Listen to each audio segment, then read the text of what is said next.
இதை விட வாழ்க்கையில வேற என்னங்க சந்தோஷம் தந்துட போகுது?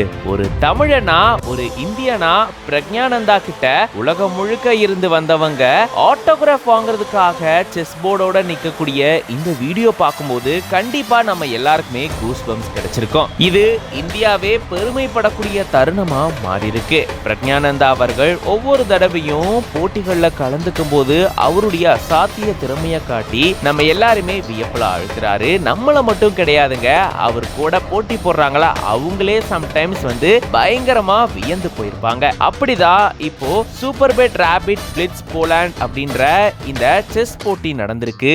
இதுல பாத்தீங்கன்னா புள்ளிப்பட்டியல்ல 3வது இடத்துல இருக்கிறாரு பிரக்ஞானந்தா அவர்கள். அண்ட் இதுல பாத்தீங்கன்னா மிகப்பெரிய சாம்பியன்ஸ் எல்லாமே போட்டிட்டு இருந்தாங்க. இதுல நார்வேனுடைய முக்கியமான பிளேயர், அதாவது உலக அளவுல நம்பர் 1 இடத்துல இருக்கக்கூடிய மேக்னஸ் கால்சனையே பிரக்ஞானந்தா அவர்கள் தோற்கடிச்சிருந்தாரு. இது இப்ப மட்டும் இல்ல, சமீபத்துல பாத்தீங்கன்னா நிறைய போட்டிகள்ல இந்த மாதிரி நடந்திருக்கு. இந்த சூழல்ல தான் இந்த மாதிரி வெளிநாட்டுக்கு இவரு போட்டிகள்ல கலந்துக்க போயிருந்திருக்காரு. அப்போ இவர்கிட்ட ஆட்டோகிராஃப் வாங்குறதுக்காக செஸ் போர்டோட இங்க எவ்வளவு பேர் காத்துட்டு இருக்காங்க. அப்பா, ஒவ்வொரு செஸ் போர்ட்லயும் இவரு சைன் போட்டு இவருக்கு பயங்கர டயர்டா இருக்கும். அந்த அளவுக்கு அவ்வளவு பேர் நின்னு பிரக்ஞானந்தா எங்களுக்கும் ஒரு சைன் போடுங்களேன் ப்ளீஸ், எங்களுடைய ஆட்டோகிராஃப் போடுங்க, அது போதும் எனக்கு அப்படின்ற மாதிரி பல பேர் இவருடைய கையெழுத்துக்காக ஆட்டோகிராஃப்காக காத்துட்டு இருந்து அந்த ஆட்டோகிராஃபை சந்தோஷமா வாங்கிட்டு போயிருந்திருக்காங்க. பார்க்கவே அவ்வளோ அழகா இருக்கு, அவ்வளோ பெருமையா இருக்கு. கண்டிப்பா இது இந்தியாவே பெருமைப்படக்கூடிய ஒரு தருணம் அப்படின்னு கூட சொல்லலாம். இதை பார்க்கும்போது நீங்க எப்படி ஃபீல் பண்றீங்க அப்படின்றத கமெண்ட்ஸ்ல சொல்லுங்க.